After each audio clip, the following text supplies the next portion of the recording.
বন্ধুরা, তোমরা মন খারাপ করো না। তোমরা এভাবে চুপ করে থাকলে আমি কষ্ট পাবো। তোমাকে ছাড়া আমরা কিভাবে থাকবো? তোমার সাথে আমাদের এই সালে কত স্মৃতি লুকিয়ে আছে। তোমাকে কি আমরা এত সহজে ভুলতে পারি? তুমি আমাদের কত শত আনন্দের দিন ছিলে। কই আর আনন্দের দিন হতে পারলাম? আমার জন্য তোমাদের কত কথা শুনতে হয়েছে। এমন তো আমার কপালটা খারাপ। আমি বাঙালির জাতির জন্য এক অভিশপ্ত সাল। এই সালে জুলাইয়ের গণহত্যা, আগস্টের ভয়াবহ বন্যা, শত শত মায়ের বুক খালি হয়েছে। তাই আমি বাঙালি জাতির জন্য এক অভিশপ্ত সাল। আমি মহান আল্লাহ তাআলার কাছে দোয়া প্রার্থনা করি, বাঙালি জাতির জন্য আর এই অভিশপ্ত সাল না আসুক। তুমি এসব কি বলো বন্ধু?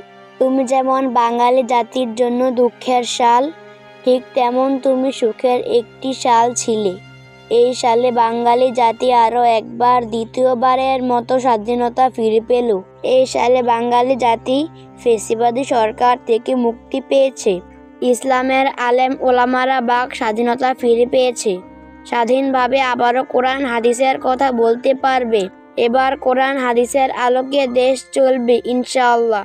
তুমি সাল হিসেবে ধন্য বাঙালি জাতির জন্য। বন্ধুরা, এবার তো আমার সময় শেষ হয়ে গেল। এবার আমাকে চলে যেতে হবে। আর তোমরা নিজেরা নিজেদের খেয়াল রেখো ও নতুন বন্ধুর সাথে মিলেমিশে থেকো। আর মহান আল্লাহ তাআলার কাছে দোয়া প্রার্থনা করিও, বাঙালি জাতি এক নতুন বাংলাদেশ ফিরে পায় ও কোরআন হাদিসের আলোকে যাতে দেশ চালাতে পারে। সকল ছোট ও বড় বন্ধুরা, তোমরা সবাই ভালো থেকো।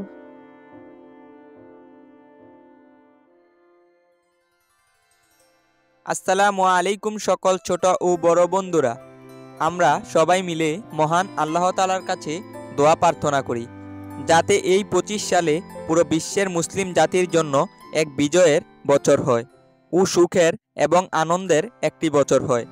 আল্লাহ তাআলা আমাদের সবাইকে নতুন বছরের উপলক্ষে সকল প্রকার খারাপ কাজ ও অশ্লীলতা ও গুনাহ থেকে বিরত রাখেন ও আমাদের কাছ থেকে একটি মূল্যবান বছর চলে গেল আমাদের অতীতের গুনাহগুলো যাতে এই নতুন বছরে নেক আমলের মাধ্যমে সংশোধন করতে পারি।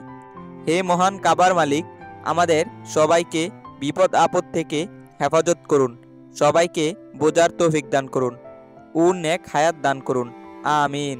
ইনশাআল্লাহ পরবর্তী যে কোনো ভিডিওতে দেখা হবে। ততক্ষণে সুস্থ থাকুন, ভালো থাকবেন। আল্লাহ হাফেজ।